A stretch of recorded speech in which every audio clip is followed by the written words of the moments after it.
That's definitely worth watching. But Ben Boring had taught me before.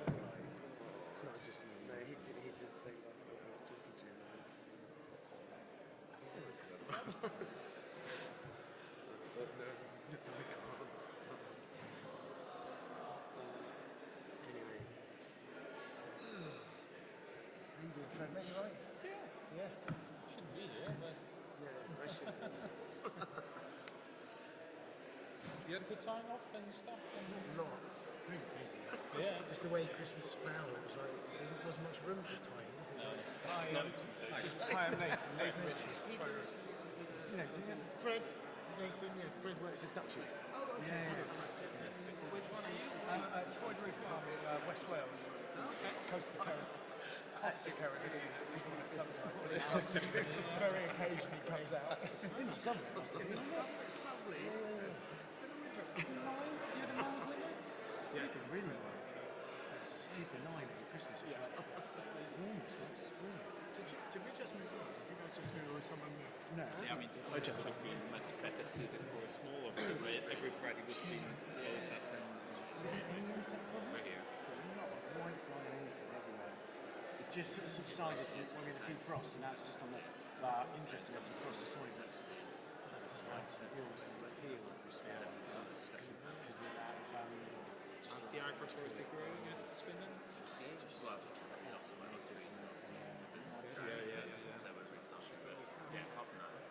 Big fish cheese. We planted it this year and then A lot of pigeon pies, but just feel starting to pick up because of the game. Did you go to that? What tool? You go to that section? Because any of the said so about compositors, it's very slightly mentioned it that because they were someone asked about the turn and he said, well, there's new research. If you don't turn them around, it's been for a year and a half, you get much better results because of the fungi. And I'm thinking with my wood chip, and I'll see him tomorrow. I'll have a number totally as well. Because I have been to which is fine, but I want to get to the nitty-gritty of that. Because if I can just make them and leave, I'm much happier. you see, I'm not convinced. It depends on the material. Right? With the wood chip we've been getting it, where we haven't turned it, we've definitely It's like folding this stuff up. Don't do that. It's a question. For my cartridge. I should be disappearing. Oh, that's what my cast is. Because I have been told, but if I wouldn't, and the ones I use in my boxes, it's like core. You get the really nice fine soap in the middle, the rest not. So you talk 3 years. So I want to find out tomorrow. You moderating this discussion. Well, double act, yeah. Maybe you've introduced us as So I ended up not. you just do a full double act. Keep to this. You should go on tour.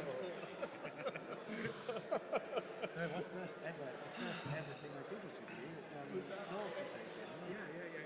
So that was a baptism of fire. Oh, goodness, that was terrifying. Yeah, it wasn't very scary. You were brilliant. You were hilarious. It was brilliant. You were really good. No, that was really good. Seriously good session. I tend to go harder. Because Pete ordered some potatoes. I said to him, I'll try something Roast it to last because best I have backed up, so I'm not going to do some new ones. It's too cold really to do it with a machine, so I'm going to do it by hand. Get my kids to help me.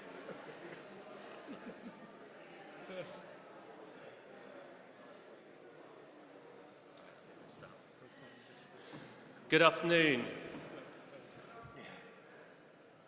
Lovely to see people caring about weeds.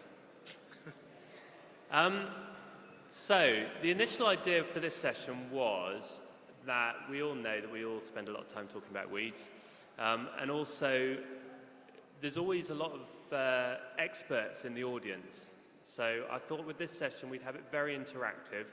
So although we do have our wonderful expert panel, when you're putting your hand up, please don't limit it to questions. Do make observations. I can see a number of experienced growers in the audience, so do share your own experiences. However, there's another motive as well with this session and I know that there's quite a lot of growers have been re-examining how they look at weeds and how they see weeds. See weeds, that's not quite what I meant. Anyway, so it'd be good to think about not just about how we deal with weeds as a problem, but to celebrate weeds and think about how we use them.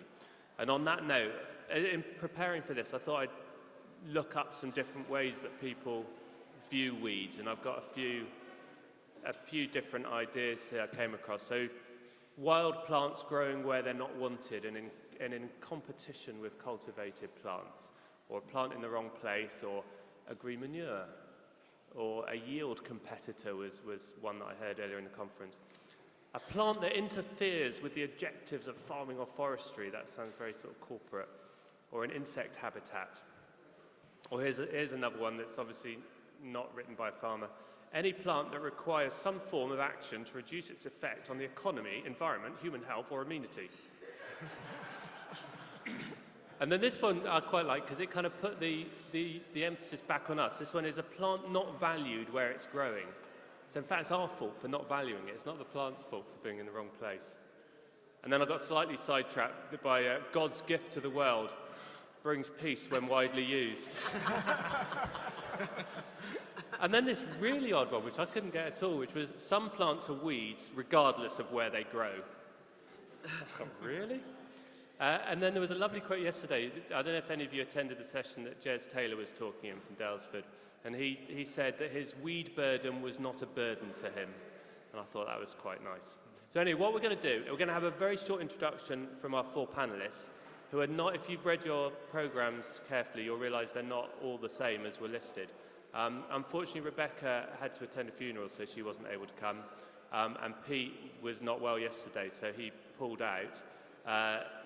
And Fred and Sarah have very kindly stepped in at the last minute. And Fred's even not harvesting potatoes for Pete, who left yesterday. He ordered some potatoes and then buggered off. So thank you both for stepping in at the last moment. So if we start with Nathan at the far end, they're going to do a quick 2-minute introduction about sort of who they are and share something about their relationship with weeds. And then I might ask one question and then we'll carry on from there. So Nathan, thank you. Hi, nice to be here and thanks for asking me on, Ben. So who am I and what I do? I'm Nathan Richards and I farm with my wife in West Wales. We are a mixed horticulture with a little bit of small-scale beef and rotational farming. Is that too loud? There we go. Essentially a horticultural operation, but with a bit of diversity into that. And a very brief weed history of our farm is that we have lots of them. And it's okay, I think. I just want to to say I no longer see weeds as a particular burden. It's mostly about timing. And that's one of the things I've really learned about our weeds, is it's about timing. And I'd like also to speak in defense of weeds. In defense of them is in a sense for biodiversity and habitat. And when tackling a whole farm system, it's a shared system which has to encourage birds, amphibians and insects.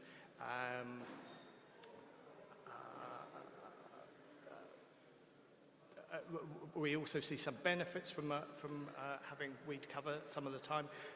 Soil stabilisation, particularly when winter green manure establishment can be problematic. We've certainly seen some years lately when late winter manure establishment has been very difficult for us, and weeds have really actually helped us there. We've also used them as indicators. Also, I want to say that in grazing, I think it's very important we don't just have a single species of ryegrass, and we have mixed grasses with weeds in them and herbage in our lays, which are good for a mixed and balanced diet for our low-input native breed cattle. Great. Thank you very much. Andy. Hi there. My name's Andy Dibben. I'm the head grower at Abbey Home Farm, growing 12 acres of mixed organic fruit and veg. like all organic growers, I've got a very particular relationship with weeds, which develops over time. I think the longer you're a grower, the more tolerant of weeds you become at specific times in the year, basically. My particular nemesis is couch grass, which I've worked on a lot. I'm a jobbing grower, so I've never had my own place. I've worked on lots of different holdings. All of them have had substantial populations of couch grass, so it's become a little bit of an obsession in my professional career. There's lots of other weeds, but that's the one that really is my nemesis. Yeah. Thank you. Sarah. Hi, I'm Sarah and I work at the Organic Herb Trading Company. We have a 2-acre herb field there where we're growing about 60, 70 different species of herbs, mostly perennials. So yes, we have a lot of weeds as well. But also a lot of the weeds we actually end up harvesting. So I think I probably see weeds in a slightly different way to a lot of people. But we do spend a lot of time weeding. But I do love them as well. And couch grass obviously is an endless problem. And having perennials, then obviously it's a different range of weeds that you get, and you get some perennial weeds with your perennial herbs, so that's always quite tricky. Great, thank you. And Fred. Hi, I'm Fred, that's your home farm. Been there for 20 years now, and I've had a 25-year journey with weeds. First 6 weeks of my apprenticeship, when I started, was 6 weeks of hand hoeing in 30 acres of sugar beet. So that was my introduction to weed control. They had a zero tolerance to weeds. And that's in Holland, that's where I came from. But that's changed. So I've got a bit of tolerance for weeds now. Luckily, I've got quite a few tools in the arsenal: flame weeder, brush weeder, steerage hose, hand hose, and that's about it. You know, I've got the best tool now, which I find, is good crop establishment, having a good drill and beautiful soil, and that's it. Oh, Great. Tunnels. I've got tunnels as well. No weeds. I do wood chip mulching, so that's beautiful. No weeds. Lovely. Yep. So we can talk about specific weeds and we can talk about systems approaches. I was quite refreshed to hear the speaker from Rothamsted talking about how we shouldn't be tackling individual weeds, but we should be looking at systems, so that's quite nice. But having said that, let's start with couch.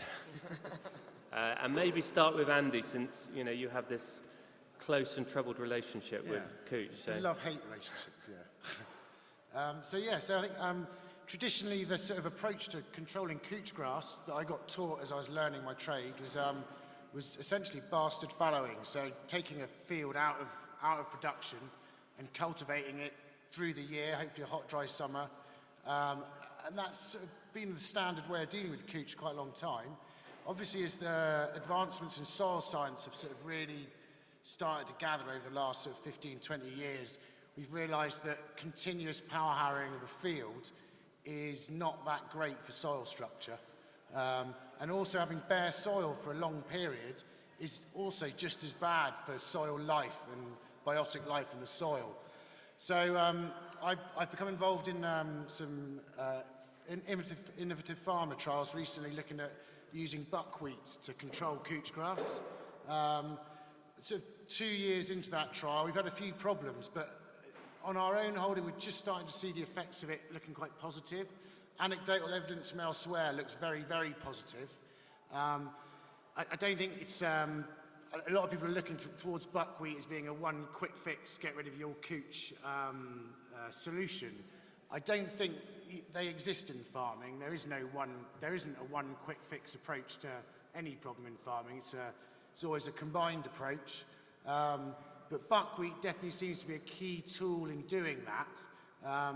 Not only does it enable you to sort of deal with couch, knock it back without damaging your soil structure, it's also, you've got a living crop doing a job for your soil. So while you're dealing with a weed problem, you're also feeding your soil life with root exudates from the crop. You're also providing ground cover, preventing erosion, providing habitat. Buckwheat's fantastic for attracting pollinators. So rather than damaging your soil while dealing with a weed problem, hopefully what buckwheat will enable us to do is to to deal with the weed problem and also be, rather than damaging soil structure, improving soil structure while we're doing it. It also is doing all of that for you without putting diesel in a tractor and taking up your time going out to essentially cultivate a blank field. But that's an ongoing trial. Trials take time. But at this point, like I said, it doesn't look like it's sow the buckwheat, get rid of the cooch. The trials have maybe realised is if you've got a problem weed, I know we're talking about, there's been mentioned about not dealing with single weeds. I still think there are a few weeds that do need specific attention as a single species problem. Cooch is one of them. I think creeping thistle is probably another one that you've got to have a very direct approach towards. But with the cooch, what I found is actually, especially through the trials, you start to approach it actually like another crop. So rather than get on with all your commercial crops and turn around and go, right, what am I going to do about the cooch? Actually, on my weekly jobs list, cooch is as high on there as sowing carrots and things like that. The lesson with cooch is never to let it stand still, ever.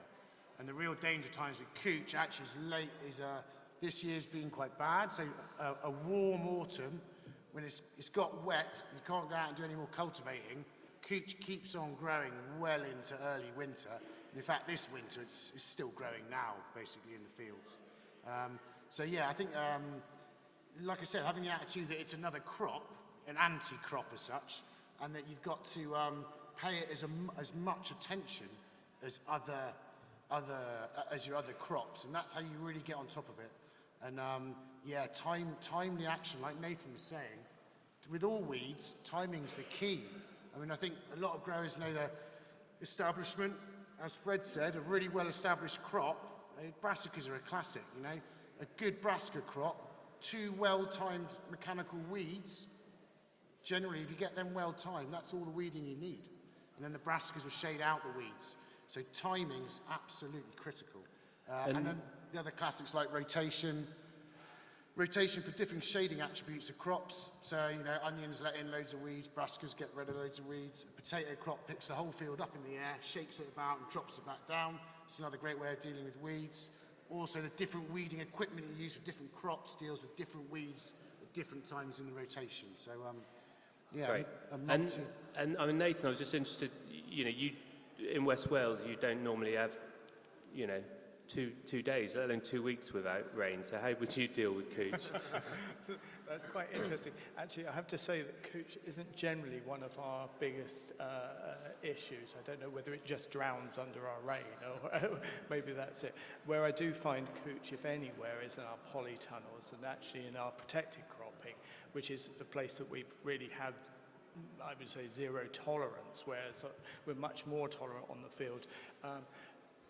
We find that actually hand weeding and actually roguing out the root systems is fairly easy for us. Yeah. So cooch at the moment is not something which has become a massive issue for us. I'm very pleased to say that. Yeah. And in perennial crops, Sarah, is it hand weeding the only option, or? Yeah, hand weeding is what we end up doing quite a lot of. Because we plant into MyPEX black plastic as well, because we have the perennial crops. So. And everything in the field is done by hand. We don't have machinery, unfortunately. So the black plastic does help a lot, but yeah, we do end up doing a lot of hand weeding. Yeah. And, yeah. So any comments about cooch grass from the floor? Yes, at the front. We've got some mics coming around. Yeah, there's one of the field labs in Leicestershire or Warwickshire that's working with Mexican marigolds. Apparently the Mexican Incan civilizations called it a guardian plant because they'd use it wherever you got something like cooch. And apparently the trials are proving really effective for it. You have to take your patch out of production while you use it. And I'm really interested, A, getting hold of enough seed, so I don't know if anyone else has looked into this, but you know, I've grown a few and they're great plants, but, you know, not enough to cover cooch. The other thing that I wanted to mention was I know a pretty wacky nutritionalist that has done some experiments on cooch, and it's more nutritious in its early flush than wheatgrass is, and wheatgrass is a pretty big market, so maybe there's an option there for actually using it. So we should be eating it. Yeah, exactly. Yeah, blend it, drink it, yeah. So is anyone else? Yeah.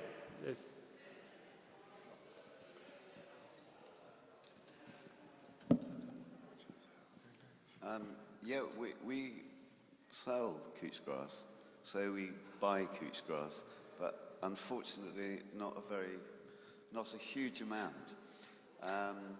So I don't know, I ought to check out what our annual usage is, but my guess is it's around 50, 100 kilos of dried root, which is probably 300, 400 kilos of fresh. So you might have a queue forming at the end of this session. Yes, so and it's imported. So we import couch grass. I'm not quite sure where. I think it might be Bulgaria. You know, but basically, there are a lot of other good reasons to use English couch grass. But it's cheap, and it's a lot of work. And I mean, I don't know how. Can you pull it out? You talked about potatoes. Someone talked about lifting potatoes. I know it was buckwheat, wasn't it? But I wonder whether you can lift out how easy it is to lift the couch out. Yeah. And of course, it needs to be washed. And sorry, there's just one other thing about the tagetes. The Garden Organics recently, Henry Doubleday Research Association used to sell tagetes minuta seeds for, actually for nematodes, and I think against ground elder. So I don't know if they still sell them. Great, thank you. So, harvesting couch? Harvesting couch? Harvesting couch. I mean, to be honest, if you've got a couch problem in your potato patch, the couch comes out easier than the potatoes. So it's if you've got a root lifter, it lifts couch, shakes all the soil off the rhizome, and lays the rhizome on the top. So I know where you live. Yeah. I'll be down directly. Great. So moving on from couch, any other questions about a particular weed or machine or system? Can I just come in? Sorry, Nathan. I was yeah. just interested in actually asking Andy about that. When lifting with a traditional potato lifter, are you also breaking it up? Are you actually then turning the root into a further problem? Well, that disturbance. Actually, this has come out of the trials. Yeah. The DEFRA, a while ago, did some very detailed lab research, and although it sounds totally counterintuitive, what they discovered in lab experiments was the fastest way to kill the rhizome of couch. Essentially, the way you kill it in any mechanical way, or in the traditional bastard fallow way, is you're drying out, you're desiccating the rhizome till you eventually kill it. Ironically, the smaller the piece of rhizome, the faster it desiccates and dies. So actually, as part of the trial, and there's some shivers through some people's spines, part of the process is we actually rotivate the couch, and we've chopped it into tiny little pieces. So if it works, great. If it doesn't work, I might have a field to rent. But yeah, it makes sense. Actually, when they did it in a lab experiment and in Petri dishes, the tiny bits of couch dried out much and died and didn't regrow much quicker than big, long strands of rhizome. But again, like all these things, that's a bit of a leap of faith. But so far, it definitely appears to be working. But how do you manage your buckwheat? Can you say anything about that? So yeah, so the buckwheat is, and again, there's a lot of anecdotal evidence about buckwheat working. Why it works is one of the things we're trying to isolate in the trials. There's mixed ideas. One is that it's an allelopathic effect, which is what couch has as well. So it's a bit of an allelopathic war between the two. The other is that it casts a thick shade. So anyone who's had couch problems in potatoes, when the canopy closes on potatoes, the couch stops, just stops growing. When you cut in organic, you cut down the homes on your potatoes, that's when the couch comes ripping back into a potato field. The buckwheat casts a very dense shade, so it could be the dense shade that's combating the couch. Going back to the allelopathy, it's the ways we're doing the trials is trying to identify whether it's an allelopathy from a root exudate, so while the crop's alive, the buckwheat crop's alive, it's controlling the couch, or whether it's when the buckwheat is killed and worked into the soil, whether it's a release of chemicals or exudates from the destroyed crop that is combating the couch. Like all these things, trying to actually, is it that essential to know why it works or how it's working? If you can come up with a system where it's working, great. You know, as a farmer, quite often when I teach apprentices that horticulture is a huge subject. You can't learn everything. Learn what you need for your holding. You know, and with the buckwheat, if you find a system involving buckwheat and timing techniques that gets on top of your cooch, job done. You don't need to isolate exactly why. So although we're looking into that, what we're finding is the variables of weather and timing and different seasons, isolating it down to single little reasons is really hard to prove in a field trial. You might be able to prove it in labs, but trying to isolate that in an agricultural environment around British weather and different seasons is very hard. Great. So, any further? Yes, at the front. Sorry, and then at the back after.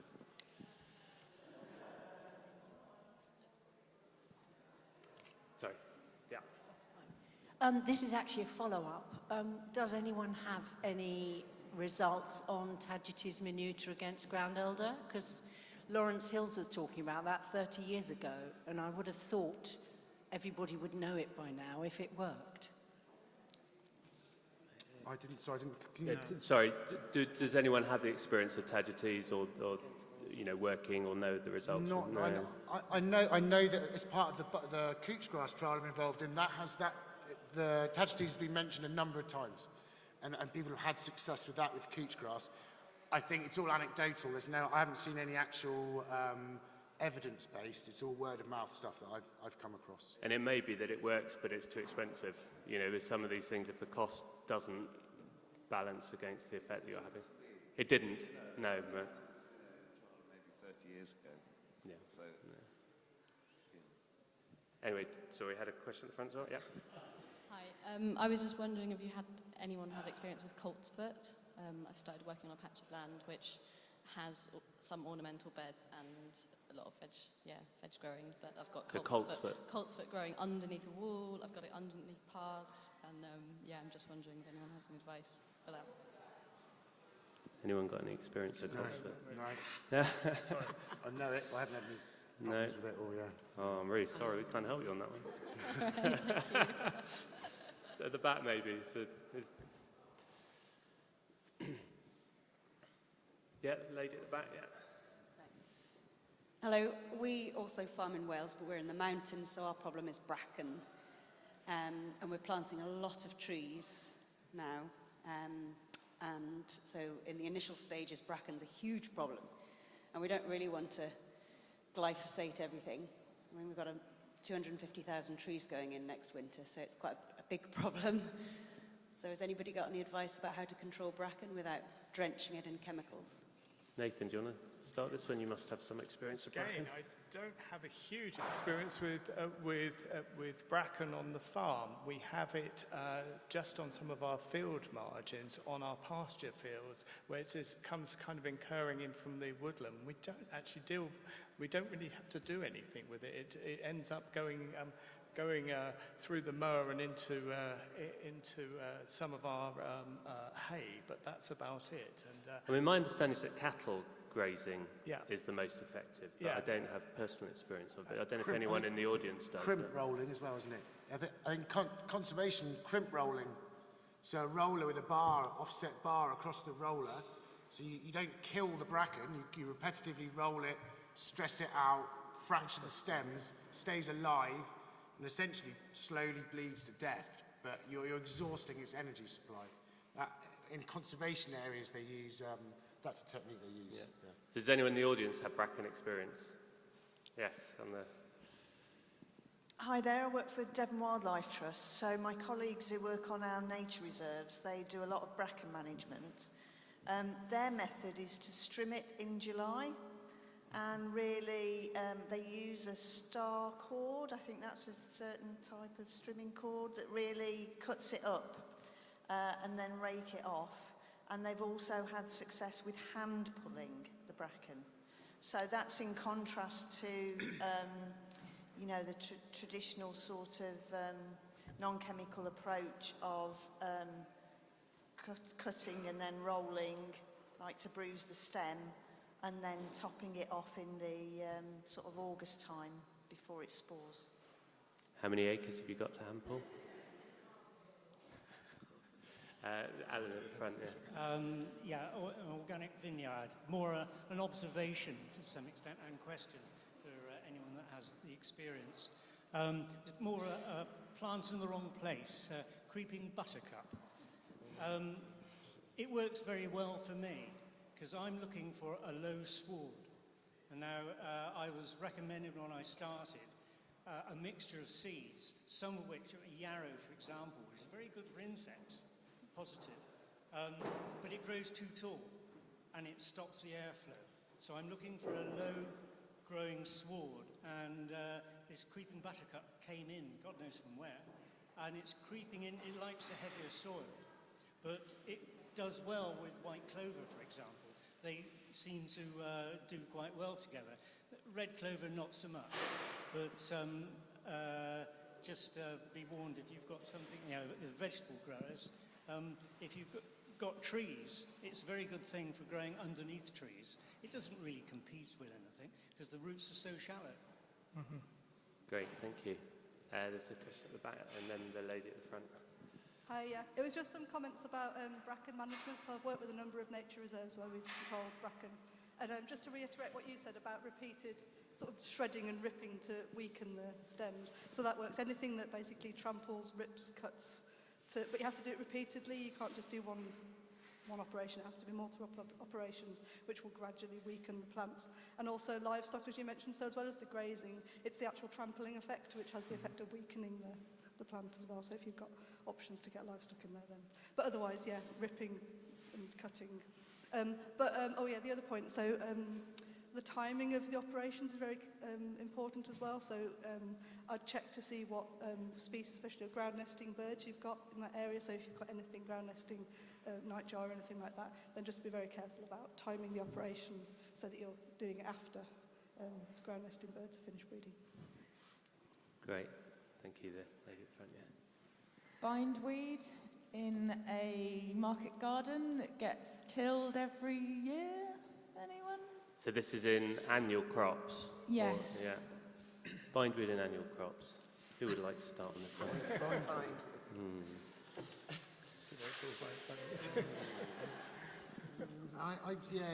My problem with bindweed's perennial crop. Raspberries is where do you know what? I don't know an answer in perennial crops. Pulling it out by hand is what we do. Mm-hmm. Annuals, I find in annuals the good timings of cultivations and things like that, and that tends to keep it, in annuals for us. We have a bit of bindweed around, but that tends to keep it on top of it. And a well-timed handweed. Don't let it get out of control before you go in there. Hit it quite hard, quite early with your handweed. And follow up if I do a mechanical hoeing, follow it on the same day or an hour later to do it in between the crops. So you got 100% clean bed. Yeah. Don't think I'll do that next week or the week after. Yeah. Do the whole lot in one go, follow on. Yeah, that's useful. Any other weeds? Yes, in the middle. Lady in the middle there.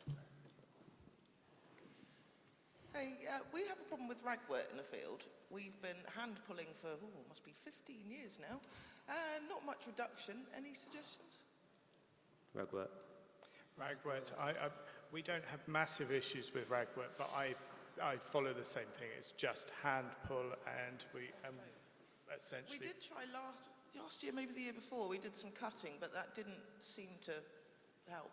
No, I've never done any cutting of it. I just make sure that we've got the whole plant out and we don't compost it. It generally goes onto a burn pile or something like that, and we just, that's the way we'll deal with it. We'll quite regularly deal with that at the same time as dealing with dock, and very much in the same way. We'll get rid of that.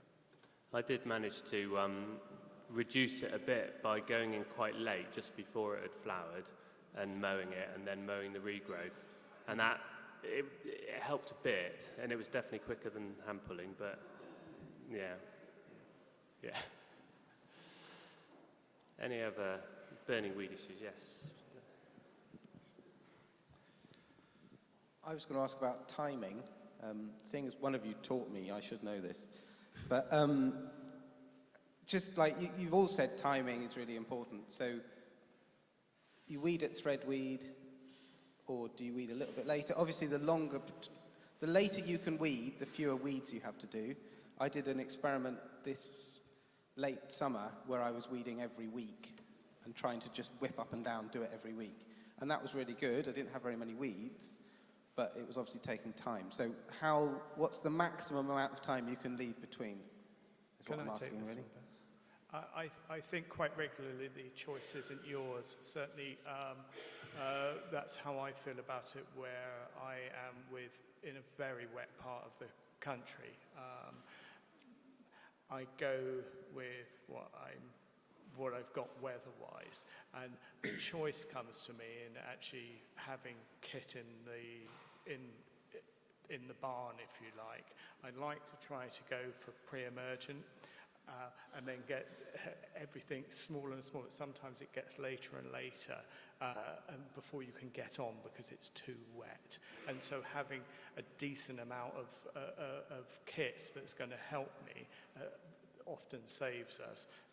So we'll do some flame weeding. We also have an iron box, which can be very, very useful quite regularly. We can't get on with the iron box. Hopefully then, if we can't get on with the iron box with transplants, we'll go to the brush weeder. And if the brush weeder's not there, the Steckerdy's then there afterwards. So actually having a fairly, this is all fairly small scale kit, but having quite a number of those things helps us out a great deal. So, but I find also observation to spend 20 minutes every day or every other day in the field looking not only the beginnings of your bed but also the middle and the end. Absolutely. Because you think, oh, that looks pretty good. And of course you've done something different either planting wise or cultivation wise, and you will have a flash of weeds there because you went too deep with cultivations, and you might find you don't have to do anything. But like this year, we're just waiting for weeds to germinate and it didn't. So it was an exceptional year. Also looking under meshes.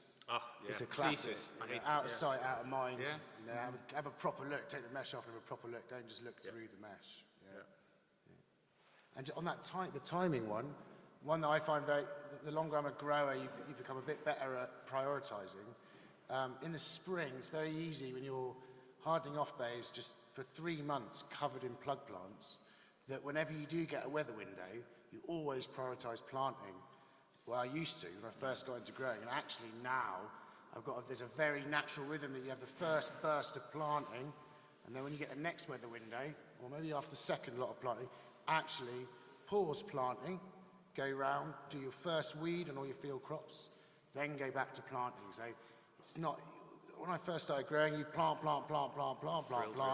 turn around, and the first stuff you planted was already way beyond two-leaf weeds or white thread weeds. So just, permanently investing in a bit of weeding all the time. Don't leave it until you've done all your planting. So if you do that, some stuff we've got away. And don't go on a holiday for more than 2 days. Honestly. 2 days? Oh, yeah. 2 hours.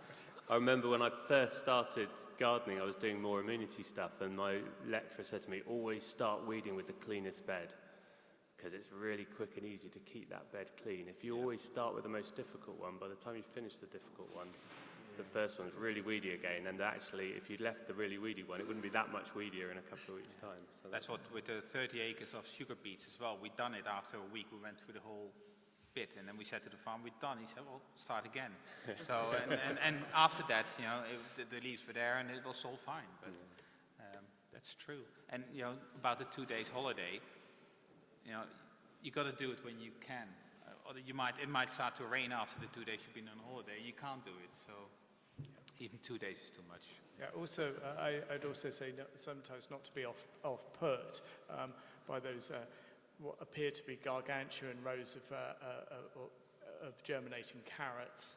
That maybe your initial flame weeding wasn't as good as you thought it was. It's definitely worth getting in at that point and doing those crawls through the fields. And if 2 weeks later you're doing another quicker one, it might be somewhat seem something of a gargantuan task. it's only going to get worse if you don't get it done. I'm now looking at, as I walked away from the farm, I was looking at carrots that we've had a really good season on this year, despite the dry, and I'm feeling, actually that was really well worth that time that we spent crawling in those fields, which was good. And on the machinery, I remember going to visit Simon Steele, who was a grower over in the east of the country. I don't know if you guys know him. And he was a bit of a tractor enthusiast, so he collected all these old tractors. And he basically had, for every bit of kit he had a tractor sitting, which kind of seems a bit mad. But basically his view was, right, I can just jump on it. If I've got a half an hour at the end of the day, I've got the thing with the weeder stuck on it. I can just jump on it. I don't have to fiddle about putting stuff on. And because he picked up the machinery cheaply, it wasn't a massive investment. And that you know, Nathan, you were talking about having the right bit of kit for the right job at the right time. And if it's also a one-person job, you don't have to run around finding someone else to go on the back of it. So that kind of idea that you have tools that you can sort of nip in at the right time. Any other questions? Yes. Hello. We do a lot of hand weeding, and a lot of it we can compost, but there's certain things like your cooch and your bindweed and some ragweed and thistles and stuff that we put on the bonfire, and I'm always a little bit like, oh, that's organic matter there. There's nutrients involved there. Have you had any sort of success stories with composting some of these bad weeds, the docks and such? Any sort of methods of sort of reintegrating some of that organic matter back into your field instead of burning it? Great question. Bindweed, you can just put it in a bin liner and leave it out in the sun, and it turns into the most amazing plant food. Just turns into black liquid. So I know that on bindweed. Yeah. Have you tried that with cooch? No, I haven't got a big enough bin liner. Anyone else? I mean, I know you do a trick with nailing a dock. Oh, that was so. Route. The previous grower I took over from, in fact, Jamie, you'll know this better, I think. They did an experiment with a dock where they nailed it to the side of the tea shed, root and all. I mean, correct me if I'm wrong, Jamie. Periodically replanted it to see if it would keep growing. Jamie, let's hear the real Jamie story. down the front experienced this. So. Okay, so this is Keith. And so basically, he pulled this great big dock out at the beginning of the summer. He nailed it to the shed door, and it sat there in full sunlight. It's this south-facing shed door. It's full sunlight all year. And then came to the autumn, and he pulled it off. It was kind of dried. He threw it on the floor, didn't plant it, and it grew, and it was seeding by the next year. So, yeah. Yeah, powerful plants. Yes. On docks, there's quite good evidence docks are amazing at phosphate retrieval from depth. So yeah, you know, I've got some in a tunnel as well, and they just keep growing. I just don't let them go to seed, but they're beautiful habitats, and lots of things live on them. I don't even try. Well, I grow. What is the green dock beetle? I mean, thousands and thousands in the tunnel. So and they nibble it, and it's just a skeleton. Okay, it doesn't die, but it's not in my way, and I'll just won't spend the time trying to dig it out or even get rid of it. There was some work done quite a long time ago on docks, and what it found was that if you could cultivate docks, and you only needed to cultivate 4 inches, chop off the top 4 inches, and as long as what you chopped off was below 4 inches, the dock wouldn't grow. So basically, you only required, and I have to say, since then I've put docks in compost heaps all the time, and never had a problem with them. Again, I think it's probably because they sit 4 inches below the surface. Now, I don't know whether this has been substantiated. It was in an old Organic Growers magazine. But I can't remember, some university had done this work. Interesting. Yeah, really interesting. Yeah, the gentleman in front. Yeah, I was just going to say about the perennial weed roots like your cooch. I integrate it with a nematode brew.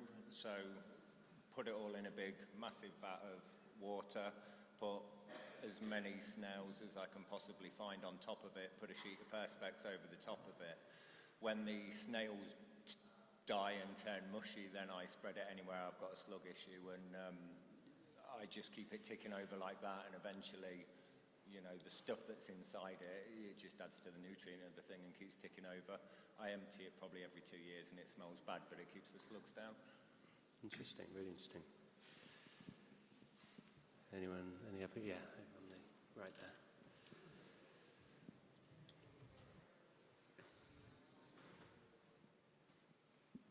Hi, growing vegetables on a market garden, 30-inch beds.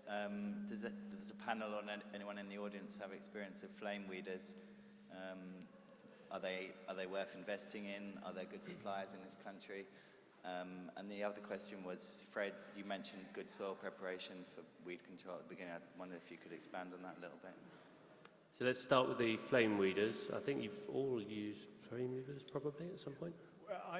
We don't grow on an absolutely massive scale, even on the field on carrots. I don't have a mechanized flame weeder, so I don't have anything to go behind the tractor, but we have a knapsack version, essentially goes on my back, and we manage maybe 1.5 acres of carrots very effectively with pre-emergent flame weeding. I also use it in drilled parsnips also, and I find it's a very low investment for an incredibly good early weed strike or pre-emergent weed strike. It's an incredibly useful part of the arsenal. So yes. And Fred, you use we still have a really too big flame weeder for the last 12 years.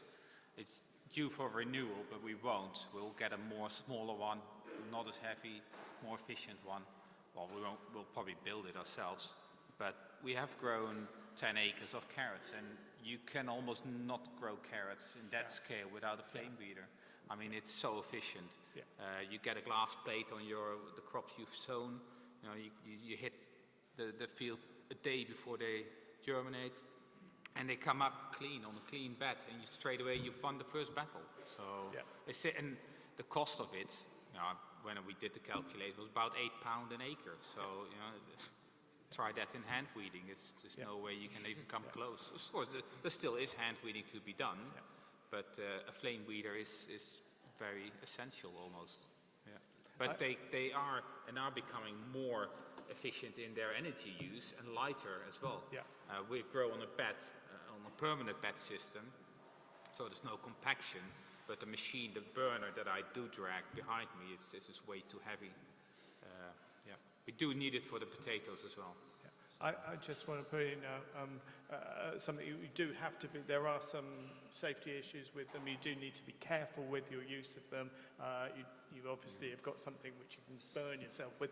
Also, working in confined spaces like polytunnels and extreme flames. Don't go too close to the edges. Just a little tip. There's a lot of interest these days in sort of Elliot Coleman, Jean-Martin Fortier style things, much smaller farms, much denser plantings, you know, like 6-row seeds, things like that. A pre-sowing flame weed, when you're planting crops that close, say 12 rows to a 30-inch bed, right, you can't go, if your weeds get away from you, you can't go in there and do like a bullish hand weed because you pull out all the crops. So actually in a really intensive small scale organic system, flame weed is almost even more important actually. You know, they're critical to having nice clean crops of rocket and salads. And Andy, you've done flame weeding on onions as well, haven't you? Yeah, that's terrifying. Yeah. It is, yeah. It's about 2 inches tall, you burn them, but it sets. Yeah, post-emergent. Yeah, so your onions are out and up, and they're quite tolerant of heat, onions, a bit more tolerant than small 2-leaf weeds, but when you finish the field, even if it's gone well, a lot of the onions are just lying on their side, and you kind of go home thinking you've killed 2 acres of onions, and you come back in the morning and they've all stood back up. So yeah, it's just a bit of the key with that, if you're doing post-emergent, is the way I got taught was to go and do 3 different speeds, not on the accelerator in the tractor, on your hand throttle, not on the foot pedal, and make a note. You do a slow speed, a medium speed, and a fast speed. And in theory, one of those will have done it perfectly. one of them won't have killed the weeds, and one of them will have killed the weeds and the onions. So you do that first, come back the next day, check out which setting, you make a note, and then you go the next day and you do the whole field. In theory. And Sarah, do you use flame weeders at all in the perennial? No, we don't actually. But I'm excited about the sound of this backpack flame weeder. I'm going to be looking that up because, yeah. Well, it's essentially us with a gas bottle in a backpack. Yeah. It's pretty simple. We have tried one very cheap, small, which didn't do much. But yeah. The only thing I'd say, you know when you've been doing it. It's quite heavy. You're carrying a gas. And it's the way you check it as well, whether you've hit the leaves with enough heat as well. Yeah. You squeeze them and the cells will have burst. Yeah. Not checking is a waste of gas. And I'm really sorry, I forgot the second part of your question. Soil prep. Yeah. I try and I've got a bed former. Certain beds I don't bed form because I do no-till. But if I do a bed forming, I do it quite early in the season. Either let them green up or let them be established nicely, and then then flame weed, or drill my carrots in there and then flame weed 10 days later or 11 days, depending on when they will start germinating. Yep, lovely. So Adam, and then Will afterwards.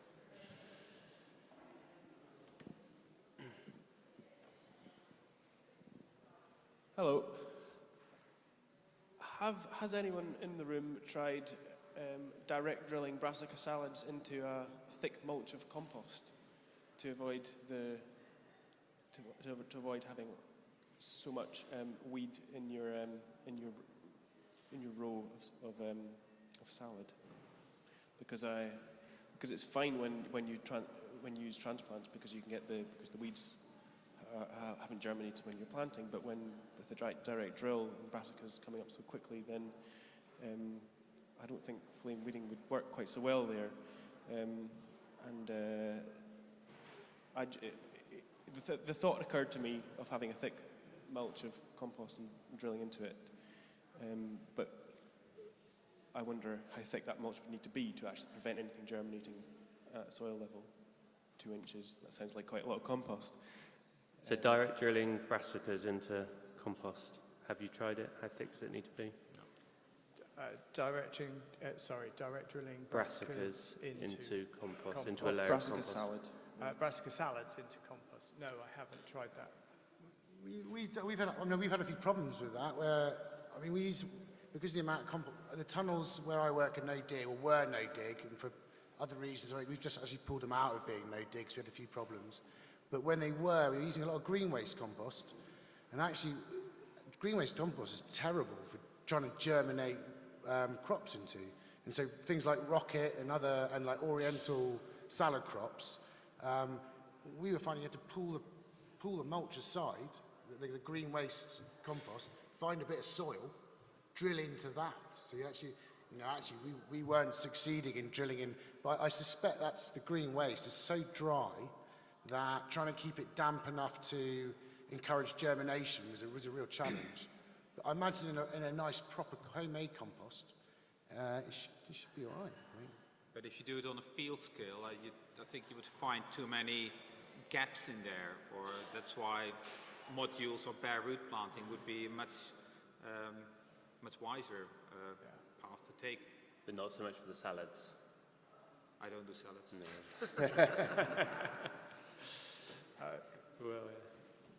I'd just be interested to know whether the panel or anyone in the audience has got experience of 2 weeding systems. First, finger weeders, which look great on the YouTube videos, but are expensive, however much you try to modify existing equipment, and some people say they're pretty fiddly to set up.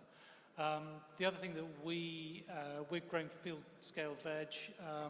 Our big weed issue is fat hen.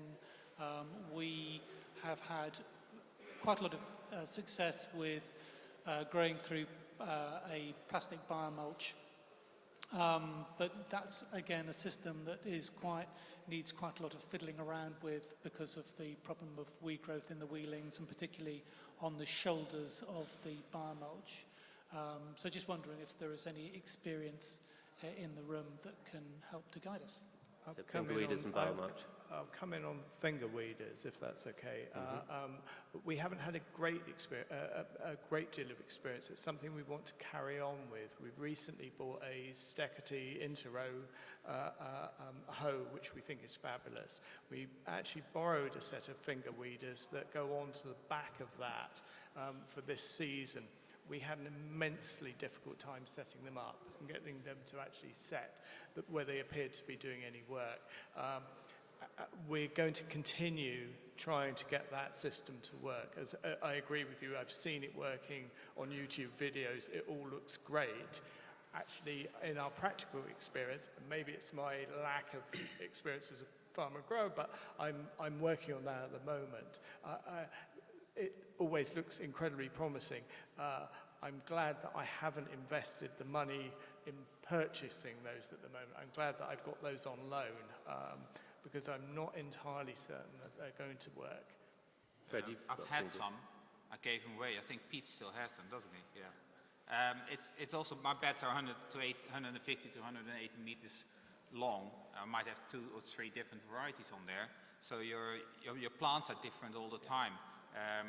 You spend a lot of you can spend a lot of time setting them up. They could work perfectly, but you need. I don't want to spend that time to get them for 10 minutes work. Yeah. You can't spend half an hour to get it just right. You won't have the space and the time and the plants to get it just right. But if you have quite a few acres, yes, you might want to spend a couple of hours to get it just right. If your soil is the same all the way through, because there's so many variables. Yeah.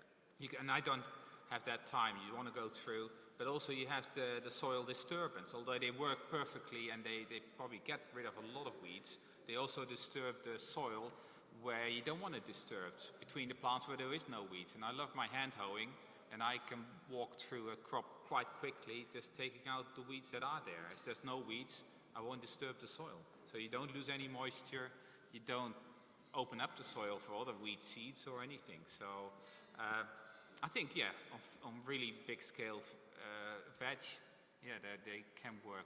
You will get and you don't have the labor, then they will work. You can make them work, but there's a lot on offer on different types and sorts and sizes. It's just, yeah. Speed. Speed is a very important one as well. How you operate. You might not it might not do a perfect job on a certain speed, but then as soon as you go double that speed, it works perfectly. So there's a lot of fiddling around. Every year is different. Every field is different. Every crop behaves different, and that's experience, which you might have to gain over a lot of time. Yeah, I mean, I've had finger weeds on a couple of places I've worked, and they work brilliantly in brassicas and on plants that are quite tough, because you do have to go fast to get them to work. And I had a front-mounted one in one place that was really quite scary. But I find that with herocombs as well. I mean, some people are very brave and they rush through, but I find the damage to my plants quite disturbing, so I don't do it. But no, I mean, I had brassica crops that were totally weedless with maybe 3-4 passes of it. But then another year, if you don't get in early enough, they don't cope with the weeds once they've got too big. So timing again becomes an issue. So they can work really well, but yeah, as the panel have said. So, and then biomulch. Anyone used? We use a little bit, but I would have the same problems essentially with biomulch. That there's the problem areas that you can't get into. It's just a hand weed. You know, I don't see another solution. I suppose the problem with biomulch is you end up even if you did pre-mulch laying weeds, where the weed problems normally are is around the trenching area. So it doesn't matter how much pre-plastic laying weed control you do. When you dig that trench with a machine to lay your biomulch, you brought up a whole new generation of weed seed. So I think hand weeding is the only solution I can think to that, actually. But you're saving so much time on other weeding. you know, actually weeding the crop, that a bit of a hand weed around the annoying stuff around the edges, you know, probably, you know, yeah, it might be a bit annoying, take a bit longer, you can't use tools, you've got to be a bit more careful not to rip the plastic, but you save so much time weeding the rest of the crop that maybe that's just the payoff you take. If we've got one last question, we've got time for it, but yes, very quickly, and I'll ask for quick replies.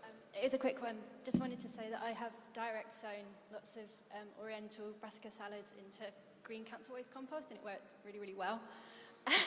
And my question was about the flame weeder, and I just wondered if does it not kill some of the microbes in the soil?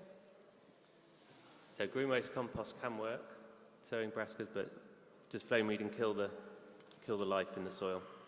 I mean, it probably kill anything crawling along the top, you know, but you're talking about flaming tiny weeds. Flame weeders don't work on grass, you know, established perennial grasses. They won't work on docks. They won't work on, you know, cooch, thistle. You're talking annual weed seed, just germinated, that you flame weed. And the heat needed to kill that is, correct if I'm wrong, Fred, you're just boiling the water in the seed, in the seedling. So you're moving pretty fast. Yeah, it's speed across the missing. Yeah, the speed's pretty quick. So it's a high temperature quite fast.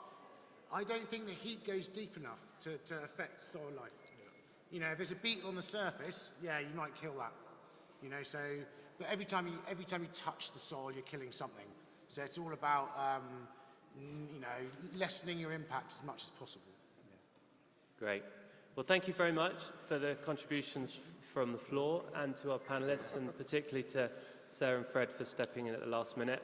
The next session is going to be in here in 10-15 minutes, so you can stay where you are if you want to bag your seat at the front. But otherwise, have a quick stand up and shake. Thank you all very much. Bye. Thank